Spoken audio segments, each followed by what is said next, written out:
ia tatu amata mai lo fionga li minister ia se ia le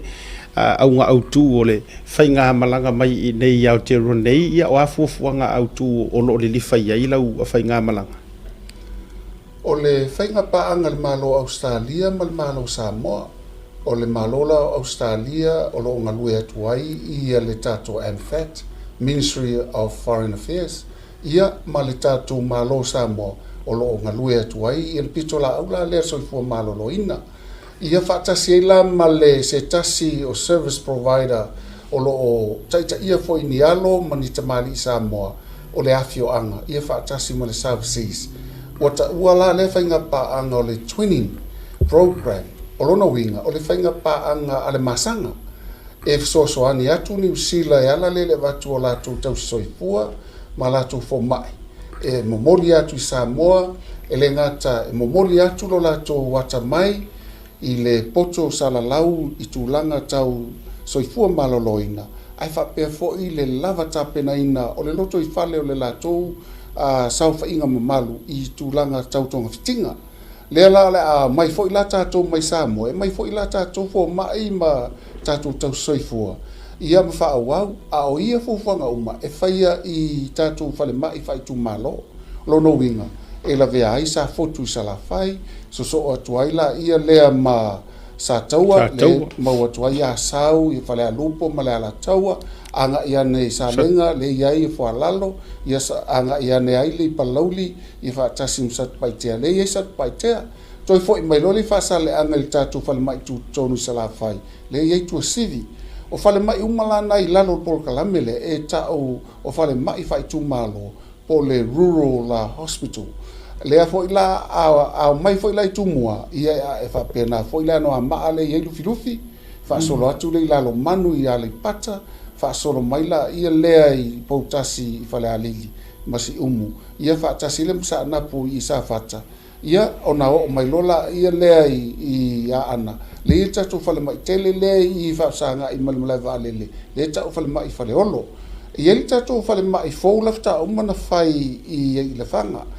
peta iane o laili tala lo ia o nei tau fo ina whaatino ni a unanga mo moli atu aine ia mea fale mai la tu fo mai alu tatu fale mai fo ilea sa masani na ilon muenga lau tau fi taimine o lai fai tūlanga moli whaale leia wha moe lea nga ilumo le atu e fai fo i ma whaatano ina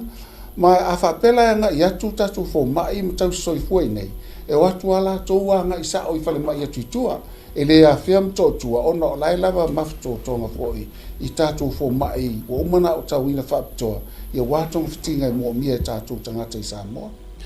malo faptai le wa e afer vanga le faptai fo le Samoa le no e fero i male fionga le pulisilio le tatu wa self seas fo ia mo longa le totua ia matou nei au te roa ni se nei me se fo lunga o kilani le ngata le soifua maloloina pa o outreach for i tatu communities i tūlanga o atina o ainga manuia ai ile whainga pa anga le wha le masanga e eise tupe sa moe aluai mwhaina e wha so mai po se mea lofa e ono wha mama avenga tuai le tatu self-seas me se fo i nei mo Samoa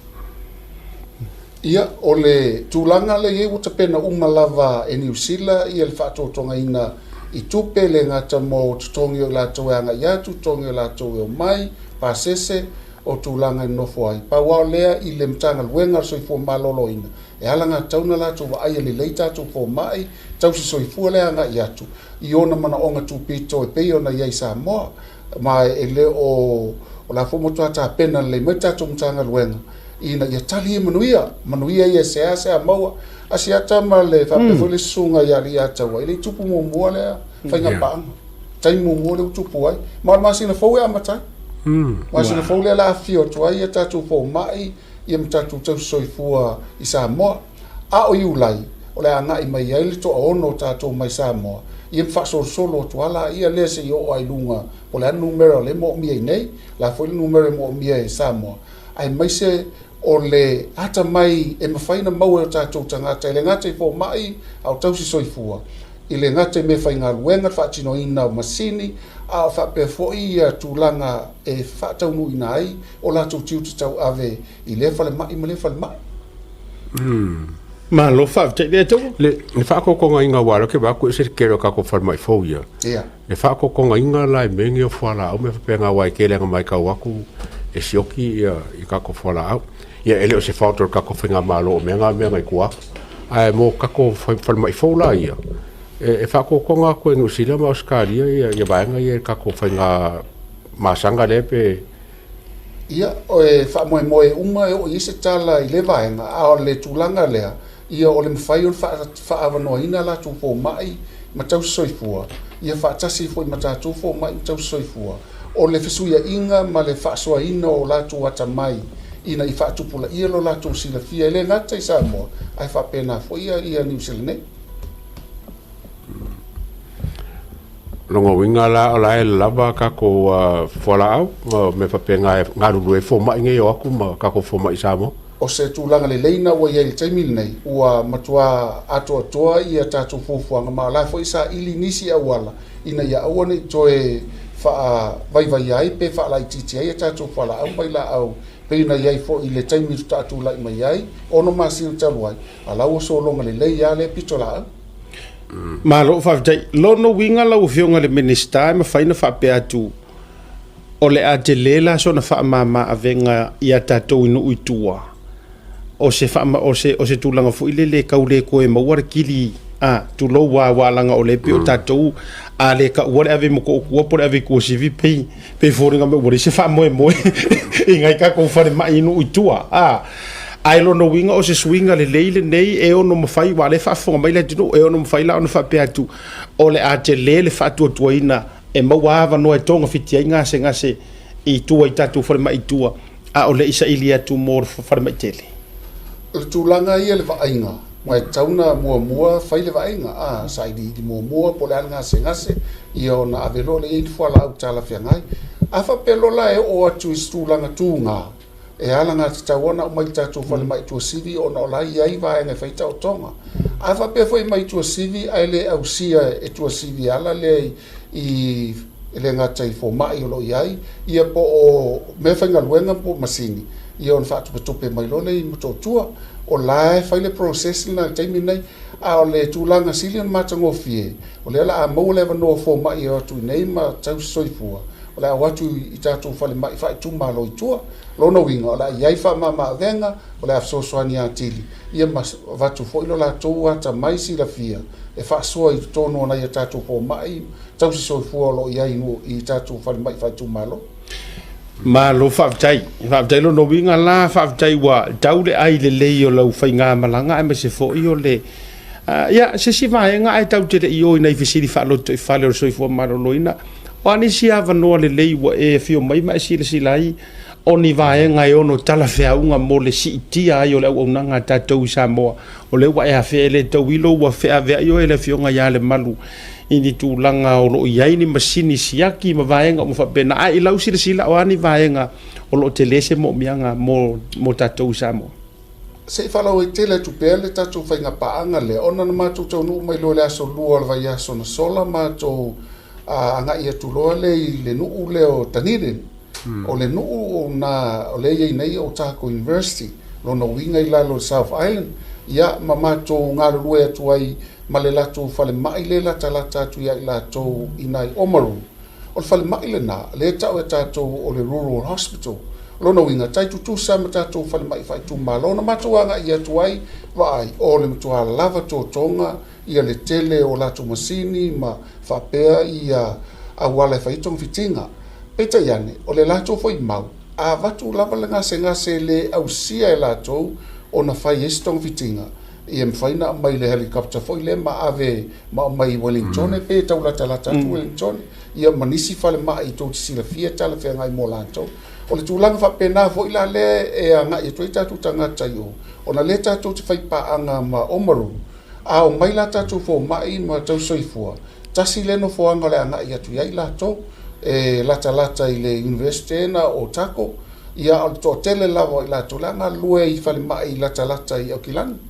ia ma o se tūlanga le leina le whainga paanga lea o le a mau e fo I le avanoa nei o tātou tangata Samoa lo alalam papa au ia po le Pasifika fo I le nai tūlanga I le motu I lalo po o le South Island tātou.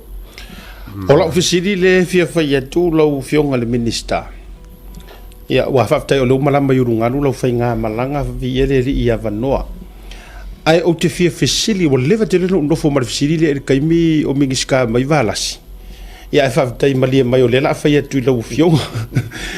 Ora fisili. O le na fatu afo i mai fo ilakse ne Samoa o le ua e ona papa ia tuisi na ve mauru mo tua. Ua ia sau noa manino e le o toe whaau o tātou ua ainga. Ai o la ofisili ai se ai a vei tātou mai ini tia instead o le au mai nei. A whai e moni la ni usila o le ainga. O le ana mafu anga wafu ina a vei tātou mai tono fiti mai ini tia ia ele na male lai nei le ingi ainga. Kunou lapa. Ai also for o ani requirement a whaafafonga mai le atunu o ani ai inga mavaenga e mawhai ona lato wa peia o mingiska whare mai lau fionga e fesili mai a kia uri polkalame a sia ka whawewhenga o ngai ka ngaka e mama i Samoa maku ainga nga avelea le wo fesili e tuai lau fionga minister mua o ai inga e mawhai na entaito le mai mo fa manu yanga ya na malo e mai tunu i fafo lua ai se ai pe li fai ingi ki ai le mai lola ingai ka ku ai nga pe fa ka ke ai nga mo i mangi usila fa mo mo faftai ole tulanga e tauna sila fia le malo le tunu e yenga se mai e tato mai Samoa i New Zealand ai mai se ale nga se le mai fatu ia po tulanga ua matua faina ua i lunga o le tulanga toi ale faintonga fiti o New Zealand ona i lata tuna le fai tula faina mai tato ngase fa pena nei a o le tulanga leina ave tato ngase i India o le vanga mua mo sila fia e Samoa e tasi le ngase au mai i nei New Zealand ai fai ngase e ma faintonga fiti India fa ale na foi fa e fo ia tu lava ia le telo ngase ile matua fia o nisi wa oli malato mautino le ese sena lo no winga la famtalanga a mai la le tato ngase tasi ia wa fa le na a mai se fulu nei wa fa se fulu tato ngase ave intia mo le lau tele ina ia mo o mia na maule va no tutusa o ila to e tala fengai ona mai fafo o le tulanga le na e stala fia ta fo ia tu se tasi o tato fai pule masiona faltuan si mai ia ma faltueta si mai malatu anga ia tu mafai se tala fa ma ile mata ngo fiele ngata ile mafai ona toe ola mai o ia ona mai fatuna ve ai fo ia intia a ole tulanga e esele mai na vatu e esele tulanga na vatu e fai esele tongo fitinga tele na fai ia maua watu male fia mal fa manu ia o la toana tala le ngata ile leita mafa mantua foi tausi uma intia tanga se mal tausi ma ele tupula ina New Zealand e o ngai ngor ma ia na ma ai su me ora tausi ma tinga ina la le ainga le no foi le tausi ma le ngata e mo moli fa ma ai va im santa mafa va ile se potu malo lo e mo ai pe ai no tanga uma foi e mawale ma lo si nei New Zealand e au si ai le la to fa tau no ina o ngaluenga nei man to foi o to atu no nei fa ngaluenga tanga ia o ai la avela na livie sa we va ile fe ave ile il tu langa le o intia la e to tongi e initia le tau mafa ale tau si mai man no fo le o tau wow ma wala na fa mtalanga e watu matatu fai pule me fai fe au tu langa maua lunga wa ai ia intia le ngata la afa pe se fulu tato mai New Zealand fa se fulu mai ave intia lo no winga o tele le va ia matoula nei tu lo e fa so ina me e le fa ngo fi o il tama si o il tama fa savali o il tama fa tamoe tu langa fa pe ai wa ia le komiti fa toa o le lato fa tu ainga tau si le lato si le toa i tong fitinga tauna fa taunu ina ai tong fitinga la fa in fa sa monisi mana o foi ni se tam fai mai New Zealand pe aventia ia so atu o lau fai ta tonga la lau man wia foi sa mo io se fe foi le nase le ni morsa o la lava foi la tamai ia to ia ngase lau fiongan minister fa tai wo manino ai se la fa finga ka New Zealand vai ngal e iso na mafu anga I tua pata tu e o te loe le leva na pale mai lau fionga o te lo ni vaenga o fata o to mai I ne futia uaru e iso na mafu anga wale mafai ai langa fai ngi usila le fa manu yanga le fai ingi kia mo tato ia atonu ave ia tato ainga wale wa pale mai le afionga tu pale mia I se suafa maua lunga lava I te maua ia ale a momoli vo ia lau ia ma atonu le telefone lo tu ia tu male ia taua mata to ine ia la tala mai foi fai to ole pale mia ina I fa ngofi ole lua so taluai na tau nu wai intia fai nga malanga sumatas sumtasi tato ngasengas mai inkia intia wow Fufua la ele mai usila. ia na mai la New Zealand lo nga tasi e kasi ala su tasi len tau nu lau tau nu fa tai mai fo ina inisio ai tau nu mal manu ia le langa ia tu e vai le nga tena e tonu tato fale mai te tele intia le fai pa anga matato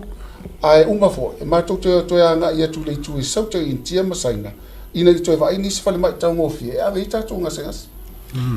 lai mana I fa tele lava walanga e pena te fai atu e fo I te mi pe e mai e fa upunga e familia ia me o fai ngā paanga ma fai ngā wo ia ai le o le wa fasili lau tele lava le lau fionga minsta e sai ia wa ia upu matala wa saule ko inga me fa pe mai sei vanga ngā ai ngā o fai pule vai ia ai fa fitai la o te lo le wa ngā le nei ia fiafi wa manino ai e ka ngofie ko ingi kia toe le leile look after ko ruere nga fa fa ngofie e look after toi mari tausi mai ia wala nga sa ko si mai ngi ia e ko kongi nga ore mai ai su er me o le ko si mai ai toi lo na aina le to E kasiare ko si mai fa kanga mo mai e kasi. tasi lava le tato tausi ngase vai e taimine o la foi la intia le tasi tato fai pule o le fai pule mai le HRPP la intia taimile nei la foi ia intia taimile nei ia se tasi foi o minister wa umatu lesi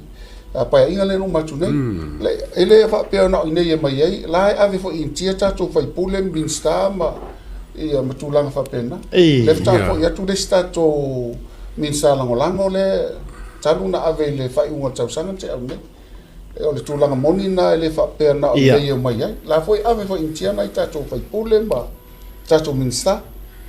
ma lo fa tai o le ale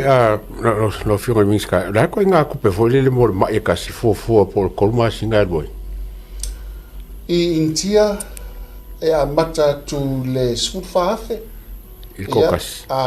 tau umi atu ia masalo e umane le pili po o le lusful la ve sufa lusful le tfa sa no matonu masina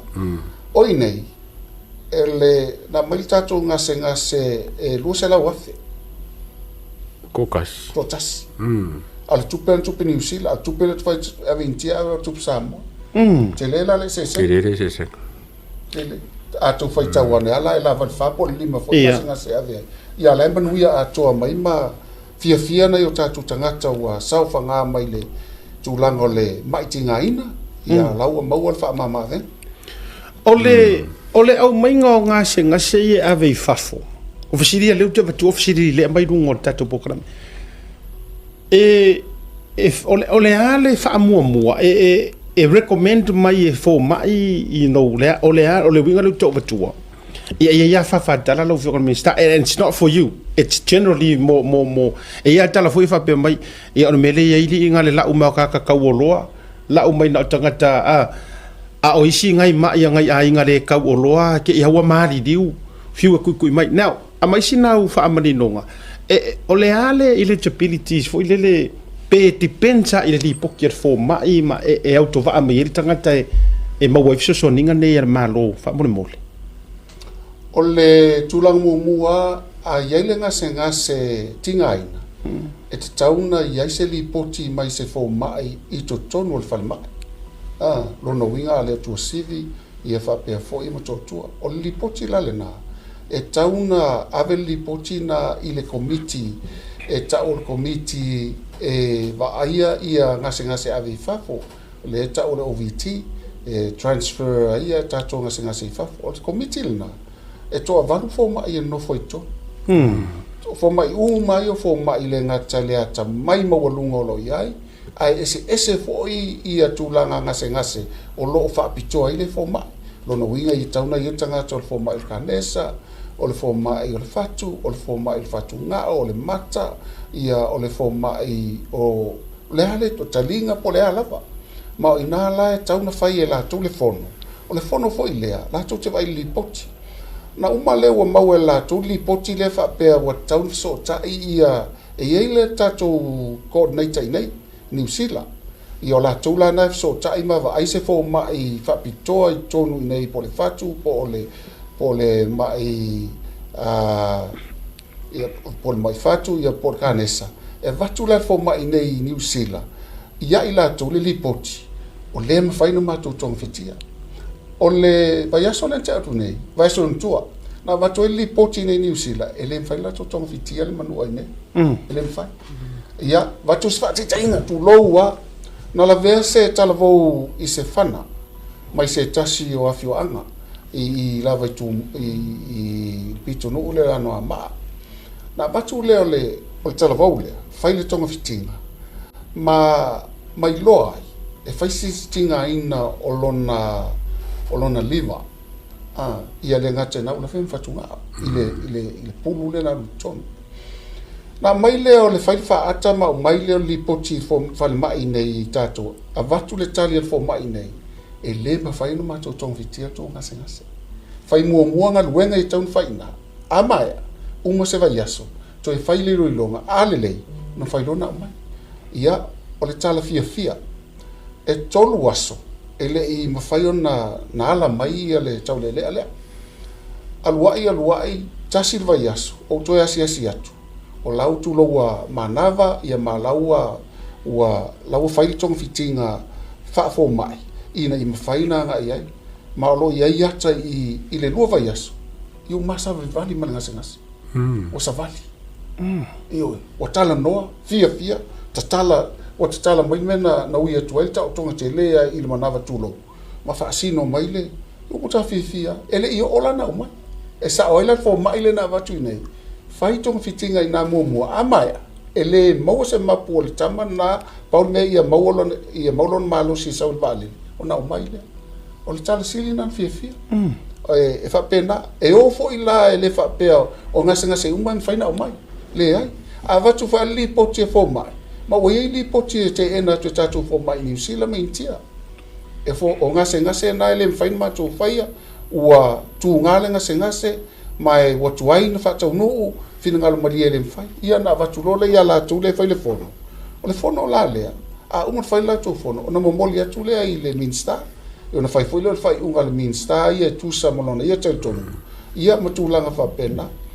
ia umalena ave vole lungo o le fautuanga le minsta e ave le kapeneta o le kapeneta la e fai le tala muli ile tulanga tala fenga ia fua ile lipoti na mai le fono le tato ia male lipoti le na vatu ile minsta ia la to mata itu le mai se ate ena se lipoti se ate ta te ena lipoti ono mausali ia lipoti e foma lono winga le fanta to so faina ia lipoti e foma se to fa u te isa tu lapta e ia si talavo sulima tausan na malanga tu se ona se lato na yona matua mato tal no mato fale o tinga ina tele tauna mai fafo o fa atu le o fa tali mai o le il moinga le lua le la wala winner fo mai tatu te fono mato fono le taia fa matala mai fo mai fai mai mato te alo lo fa uma lua pangalia pe ave New Zealand pe ave Australia pe ave India po fe ave ai wa wila mai na faile mato talo malia ile ngali va yaso mulmulian wa wila mai o maliusi sulima tausa ele o mai mo mole tu poi mela te ro pe fani nga se va pena folinga mai la oli potiale fa ya tu fo mai samo te le sa ola ye fo nei fo i malato ya te le sa avatu mali poti nei a fa lua ina lo ele faina tu toi fina vale awa fina vale e tinga ina yele nga se lai ua matua tinga ina wa tauna mai samo le estonga fitinga intia ai ule mfaina sau ona ele mfaina mana vai lunga le tulo ia ai na tu sila fia sa yelinga singa se sa fa penana ave intia avatu maliu ai tulo na susunu o mai ai avatu lo na lefu samo ia foi la vai nga ma tu te fai te fai unga fa pe ona ile na ta fo yo tatu ai ai le mfaina au sia wana le tu e pule ma to le ola le pe pule spoma e fai to fitinga a ole ola ole fo ma ole tu e ona le ola so tu langa ma ia ta tu fai te ngai vai na umba ia mai le fai ngo fie fai unga ina ia fai le tau unga tala fe ngai le after jele la wo fionga jesi la fia le tau o le tatu fa no ngale a tawa me se fo le fionga ile minister lengo le la wa tali ai ni si o atunga lunga ia tanga tano va ia tu lo ayo mata mai mo mai e to tele ni si au mai lunga social media le fanga u le malie ia e fito i tonu matanga ruenga so i fo maloloina no neo pa o nai futia tau sanga le ma tau sanga tu o menisi o le winga o fa matalanga e fa pe mai po le me lenga mo musu ia fo mai ave fafo po le ma fu anga lenga mo musu ave fafo o le ufa dali o la ua mai le o isi mea wa mai le recommendation e ave fafo ia ale nei lava ile o ave fafo mo tu lang fa pena ai fa fitai lo no winga o le tua patatua lea o le sau no ia fionga le minister o lai wo malava ka fai so alo pure ia lang orka ko kungu ure ia tau e fo kai me manga o ai fai le mele ka ke manga nga o ai nga ma fu nga sulu fa le mai se a mai se fa ko fa la inga re fa al so fo mar ia a mai la pe fo nga mai mo musu o ye lai a mai ono le nga pe o mele e ma fai nga mai ai le se vai mai lungo va le ia ai take ro ka ko fa pe mai po la mele nga mo musu fo au mai ma ku ro fa pe nga le eto sa le ia o siri foi le la fionga minska i ko nga singa sela ia ele ka ngo fiele mo fo mai la ko fer ka ko nga sa mo lor ka o mai faf ia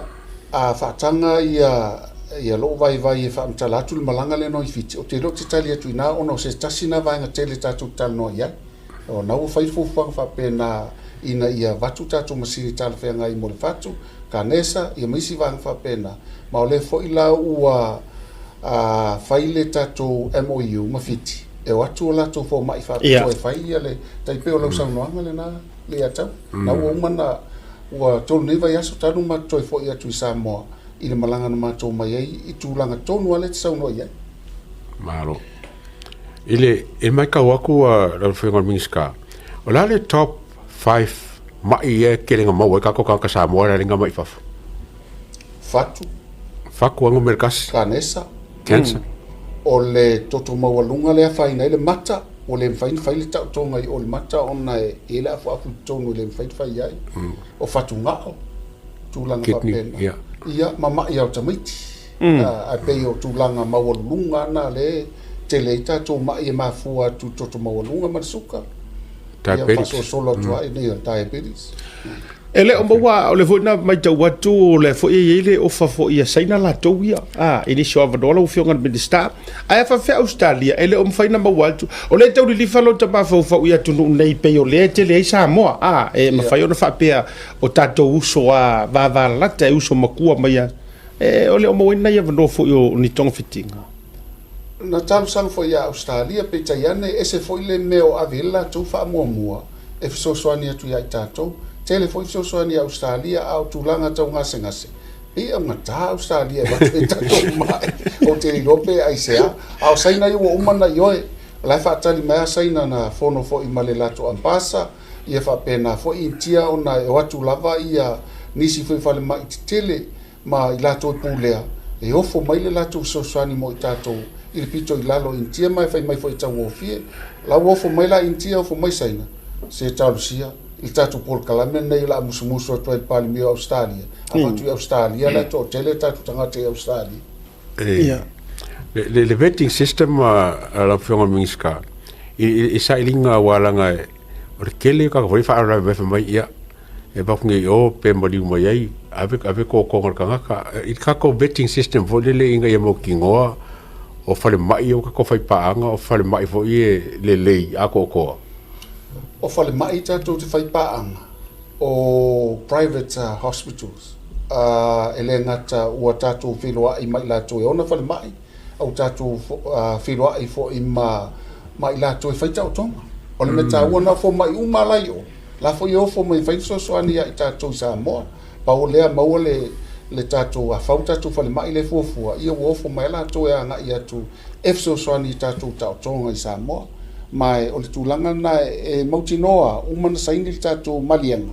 E lem whai la tau o ese mai ai I ai inga I pei ona tātou talanoa ina, mwha pepa, mwha tino, ia masaini loa.